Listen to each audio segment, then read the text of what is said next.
నాకు కావలసిన లక్షణాలున్న అనాథ కుర్రాడు కార్తీక్ రూపంలో కనిపించాడు.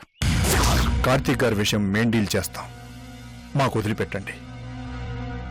Be normal. కార్తీక్తో నా పెళ్లి జరిపించాలి.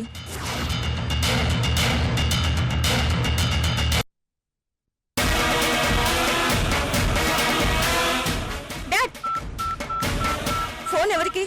ఇంకెవరికి? ఆ కార్తీక్ గాడికి. ఎందుకు?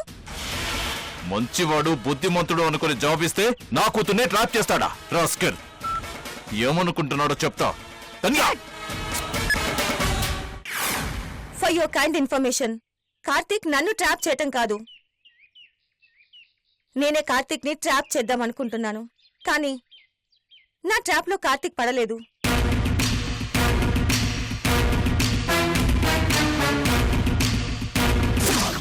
ఎస్, నేను చెప్పేది నిజం. అసలేం జరిగిందంటే, నువ్వు నన్ను నిజంగానే లైన్లో పెట్టావు, ప్రేమలో పడేశావు. చెప్పా పెట్టకుండా లీవ్ పెట్టేయడమేనా? ఏమనుకోవాలి? జాబ్కి రిజైన్ చేశానని బాస్కి చెప్పండి. నా కారణంగా నువ్వు జాబ్ వదులుకుంటే నాకు బాధగా అనిపిస్తుంది.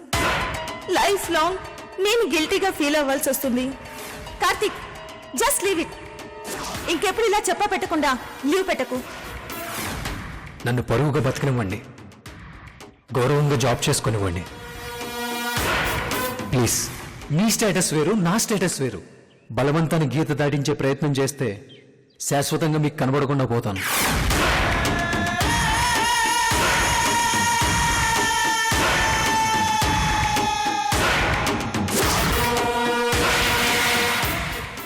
అది డాడ్ జరిగింది. ఇప్పుడు చెప్పండి, ఎవరు ఎవరిని ట్రాప్ చేశారు?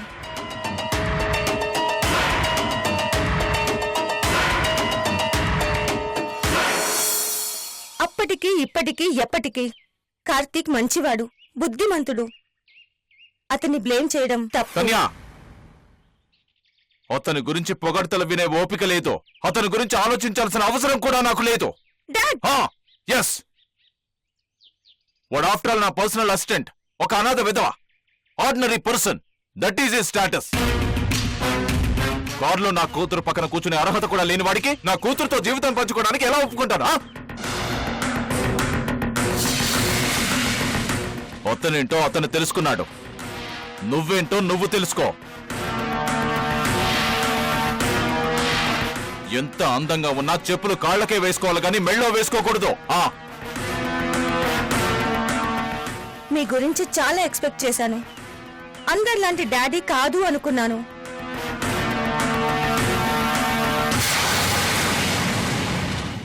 You have disappointed me. నీ గురించి నా ఒపీనియన్ తప్పు అని తేల్చావు. కన్యా, నా గురించి నువ్వు ఏమనుకుంటున్నావు అన్నది నాకు ఇంపార్టెంట్ కాదు. నాకు నీ లైఫ్ ఇంపార్టెంట్. నువ్వు హ్యాపీగా సుఖంగా ఉండటం అన్నది ఇంపార్టెంట్. డాడ్, రెండు జీవితాలు కలిసి ఉండటానికి కావాల్సింది స్టేటస్ కాదు, మనసులు కలవాలి, అభిప్రాయాలు కలవాలి, ఒకరంటే ఒకరికి ఇష్టం ఉండాలి. కన్యా, నీకింకా జీవితం తెలీదమ్మా. ఏదో సరదాగా మాట్లాడాడనో, ఏదో చిన్న హెల్ప్ చేశాడనో, ఏంజిలని పొగిడాడనో మాయలో పడి మనసు పారేసుకోవటం లవ్ కాదు. It's nothing but infatuation. Dad, I know what is what. తప్పించుకోవటానికి నోటికొచ్చిన కారణాలు చెబుతావు. నేను కోరుకుంది ఇస్తానంటూ మాటిచ్చావు. కన్యా, మాటిచ్చాను కదా అని చేతులా నీ జీవితాన్ని నాశనం చేయలేను.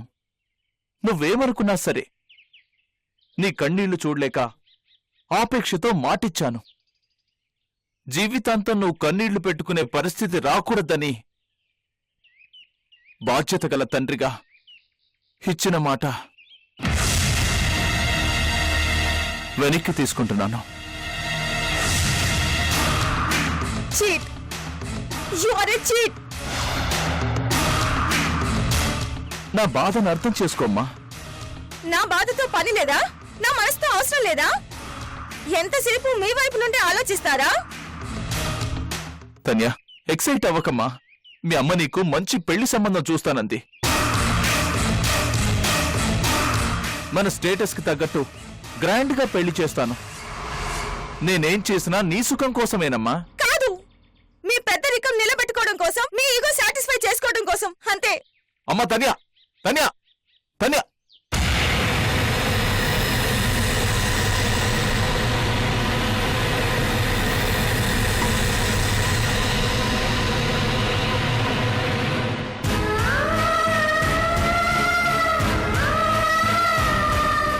ఎలాగైనా కార్తీక్ని వదిలించుకోవాలి.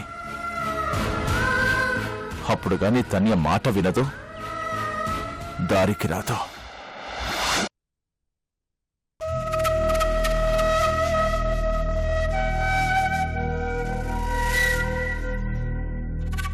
నా మంచితనాన్ని నమ్మి, నా సిన్సియారిటీని నమ్మి మనోహర్ గారు నాకు పిఏగా జాబ్ ఇచ్చారు. ఆ మంచితనాన్ని నిలబెట్టుకోవడం నా ధర్మం, అదే నా గౌరవం.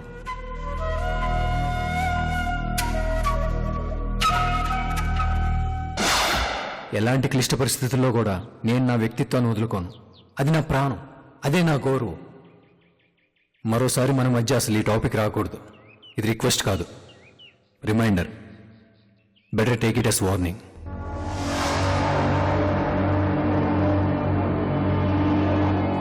రాజ్ కుమార్, రే బండోడా, మేడం వస్తున్నా. పిలిచారా మేడం? ఏం చేస్తున్నావు? రోజుకు 3 సార్లు విష్ణు సహస్రనామాలు చదువుకుంటే మంచి జరుగుతుందని ఓ పెద్దాయన నా చెయ్యి చూసి చెప్పాడు. ఆ మూల కూర్చొని చదువుకుంటున్నా madam. పనేమనుందా madam?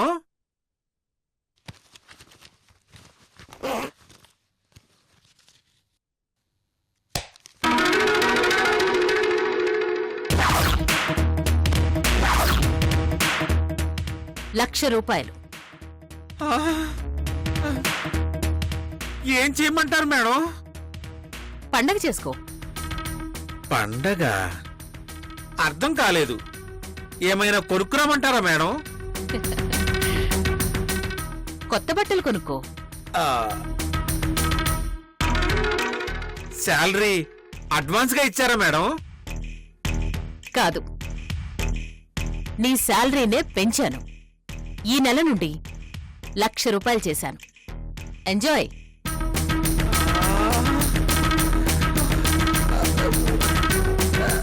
Excuse me madam.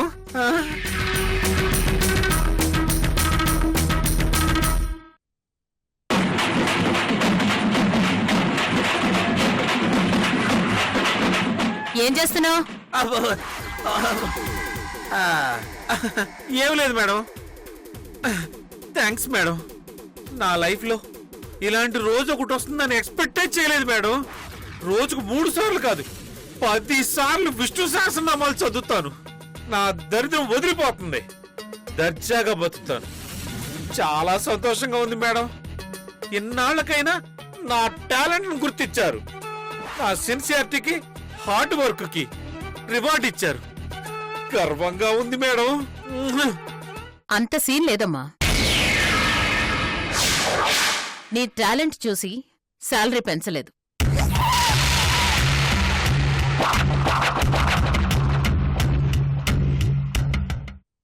Talent ప్రకారం పోతే నీ శాలరీ సగానికి సగం కట్ చేయాల్సొస్తుంది. ఒళ్ళు పెంచడం మీద చూపిస్తున్న టాలెంట్ పనిలో చూపిస్తే ఎక్కడో ఉండేవాడివి.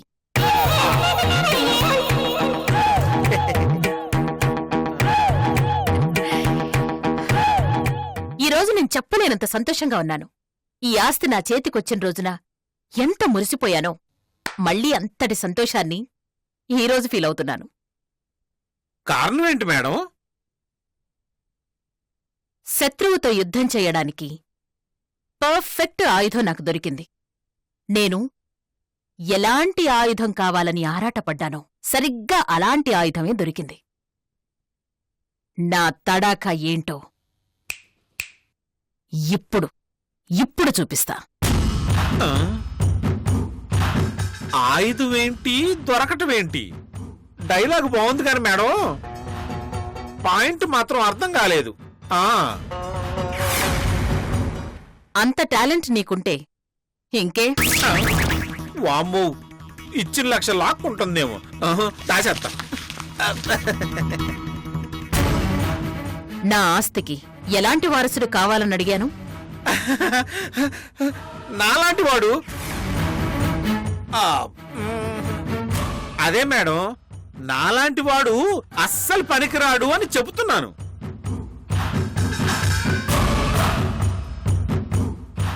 సిన్సియారిటీ, డబ్బంటే ఆశ లేనివాడు, మంచివాడు, వారసుడిగా కావాలని కోరుకుంటున్నారు.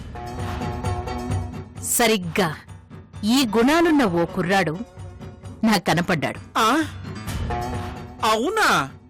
ఎక్కడ మేడం?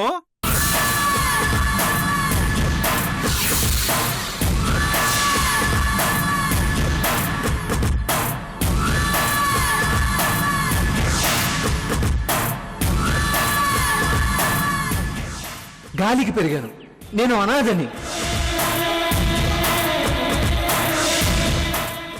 అప్పనంగా వచ్చే ఆస్తుల మీద నాకు ఆశలు లేవు. కష్టపడి సంపాదించుకుంటాను, ఉన్నదాంతోనే కడుపు నింపుకుంటాను. ఏమంటావు రాజ్కుమార్? వాడే నాకు వారసుడు అని ఒప్పుకుంటావా?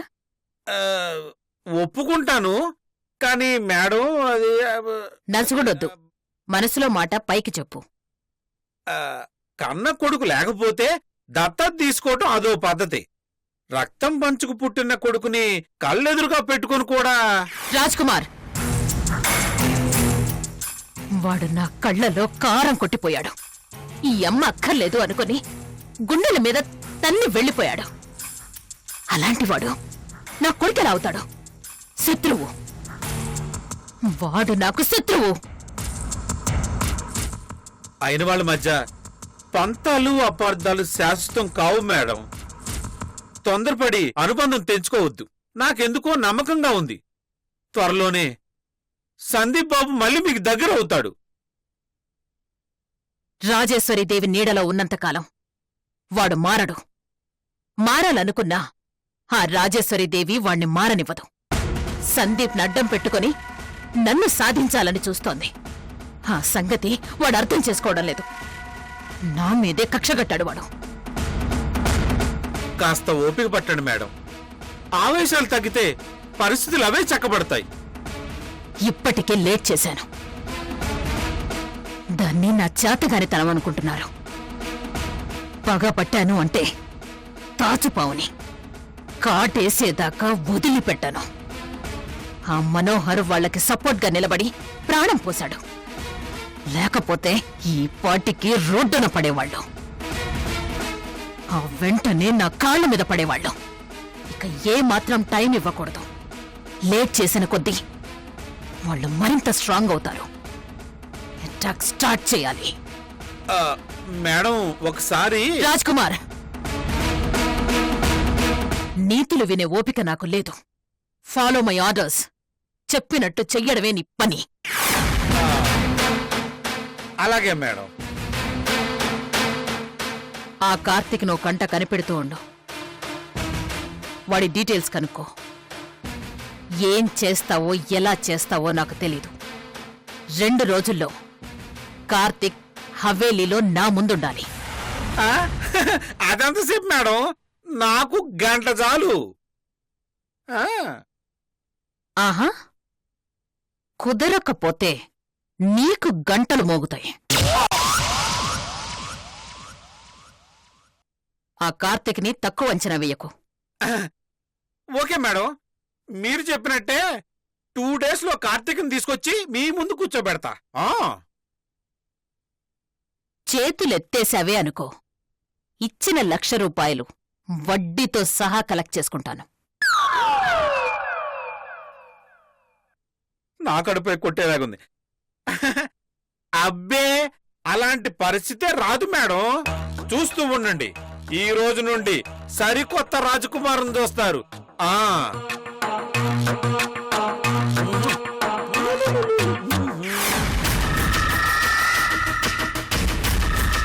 రే సందీప్, ఈ దెబ్బతో నీకు నాకు రుణం తీరిపోయినట్లే.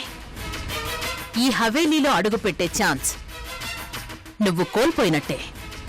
కొళ్ళి కొళ్ళి ఏడుస్తావు. అది నేను చూడాలి. ఎస్, నేను చూడాలి.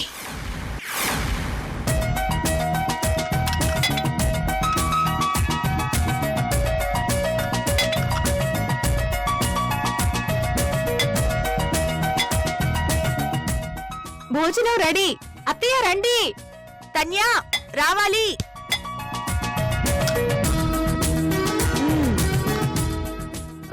అదేంటి 4 ప్లేట్సే ఉన్నాయి, మరి మీరు? మేం తర్వాత తింటాంలే. ఎందుకలా? అందరూ ఒకేసారి కూర్చోవచ్చుగా. గెస్ట్లకి దగ్గరుండి వడ్డిద్దామని. అంత స్పెషల్ ట్రీట్మెంట్ అవసరం లేదు. మేమేం పరాయి వాళ్ళం కాదు. అయ్యయ్యో, మా ఉద్దేశ్యం అది కాదు. ఆడపడుచు అంటే అర్థమొగుడితో సమానం. కన్య ఈ ఇంటి ఆడపడుచు. మా అర్థమొగుణ్ణి దగ్గరుండి జాగ్రత్తగా చూసుకోవాలి కదా. మర్యాదలు తక్కువయ్యాయని అలిగి వాళ్ళ అన్నయ్యకి కంప్లైంట్ చేస్తే ఇంకేమైనా ఉందా? మమ్మల్ని ఇంట్లో నుంచి తరిమేస్తాడు.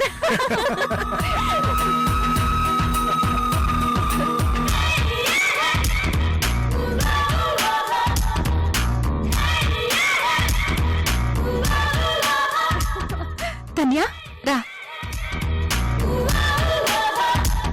కూర్చో. కమాన్ కూర్చోండి. మావి గారు, ఒక్క నిమిషం. ఈ పూట మా కోసం చిన్న త్యాగం చేయాలి. ఆ, భోజనం మానేయాలా? అంత అవసరం లేదు. హత్తేని మాకు త్యాగం చేయాలి. అవునవును, అమ్మ గోరు ముద్దలు తినకపోయినా అమ్మ పక్కన కూర్చొని భోంచేయాలి అని తన్య అనుకుంటుంది కదా. అత్తయ్య, ఈ పూటకి మీ ఆయనకి కటిఫ్ చెప్పి కూతురు పక్కనే కూర్చోండి. అత్తయ్య, దిగులు పెట్టుకోకండి. మావయ్య గారి సంగతి మేం చూసుకుంటాం.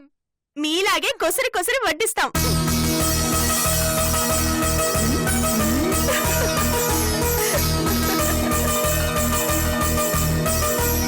తప్పమ్మా, భార్యాభర్తల్ని విడదీయకూడదు. రోజంతా ఎలాగూ పక్కపక్కనే ఉంటారు. ఈ కాసేపు దూరమైతే ప్రేమ మరింత పెరుగుతుంది అంటారు. ఎవరో కవన్నాడు, దూరమైన కొలది పెరుగును అనురాగవని కదక్కా.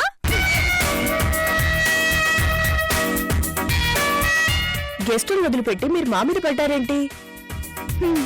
ఎవరిని వదిలిపెట్టాం. అంటే అందర్నీ మర్యాదగా చూసుకుంటాం. అంతే కదా? అంతే.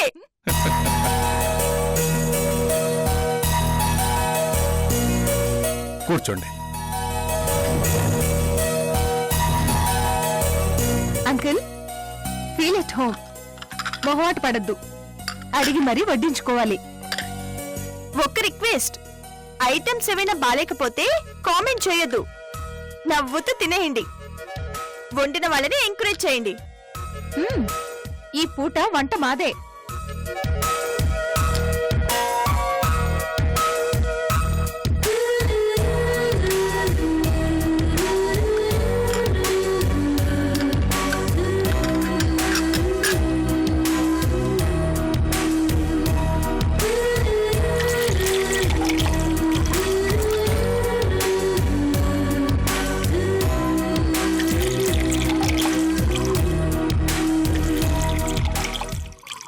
అమ్మ తన్య,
ఎవరి జీవితంలో అయినా అమ్మ ప్రేమకు సరితూగే మరో ప్రేమే ఉండదు. అది ఆ భగవంతుడి అద్భుత సృష్టి.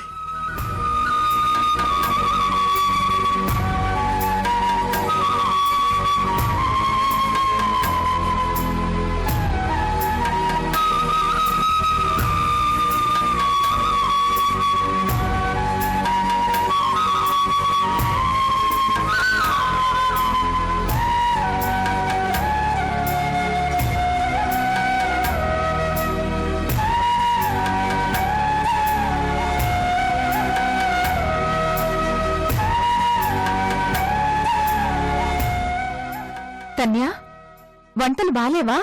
అబ్బే బావున్నాయి. మరి తినడం లేదు? డైటింగ్ అనుకుంటాక తిను. పెళ్లి మీదకి మనసు పోయిందేమో. తన గురించి ఎవరూ పట్టించుకోవడం లేదని దిగులు పెట్టుకున్నట్టుంది.